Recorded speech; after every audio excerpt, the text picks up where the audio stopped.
కాంగ్రెస్ 140వ వ్యవస్థాపక దినోత్సవ వేడుకలు మానుకోట జిల్లాలో గ్రాండ్గా నిర్వహించారు. MLA doctor Murali Naik Congress party జెండాను ఆవిష్కరించారు. కేక్ కట్ చేసి ఘనంగా వేడుకలు నిర్వహించారు. ఈ సందర్భంగా వృద్ధులకు దుప్పట్లను పంపిణీ చేశారు. కేంద్రం ఈజీఎస్ పథకాన్ని మార్చడంపై నిరసన వ్యక్తం చేశారు. ఉపాధి హామీ పథకాన్ని వికసిత్ భారత్ జీరామ్జీగా పేరు మార్చి నిర్వీర్యం చేసేందుకే కుట్ర చేస్తుందని మురళీ నాయక్ ఆరోపించారు.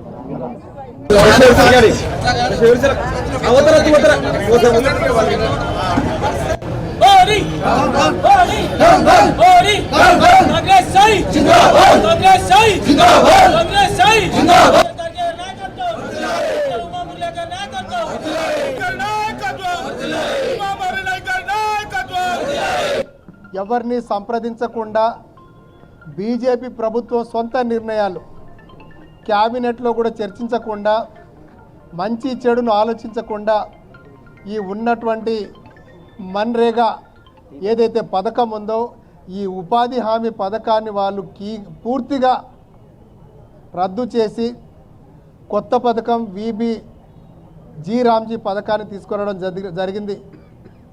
ఈ కొత్త పథకం ద్వారా బీజేపీ ప్రభుత్వం అప్పుడున్నటువంటి ఉపాధి హామీ పథకాన్ని కార్పొరేట్ శక్తులకు అదానీలు అంబానీలకు కట్టుబెట్టాలనే ముఖ్య ఉద్దేశంతోనే ఈ పథకాన్ని తీసుకురావడం జరిగింది.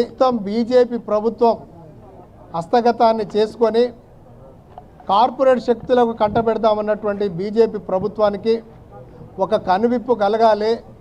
గతంలో ఉన్నటువంటి ప్రైమ్ మినిస్టర్ రోజ్గార్ యోజన ఏదైతే ఉందో దానిని పునరుద్ధరించాలని చెప్పేసి మన జీరామ్జీ పథకాన్ని రద్దు చేసేంత వరకు కాంగ్రెస్ పార్టీ కాంగ్రెస్ ప్రజలందరూ మూకుమ్మడిగా పోరాటంలో పాల్గొని జనవరి 5 నుంచి అనేక మన ధర్నాలు ఉన్నాయో ధర్నాల్లో వివిధ తారీఖుల్లో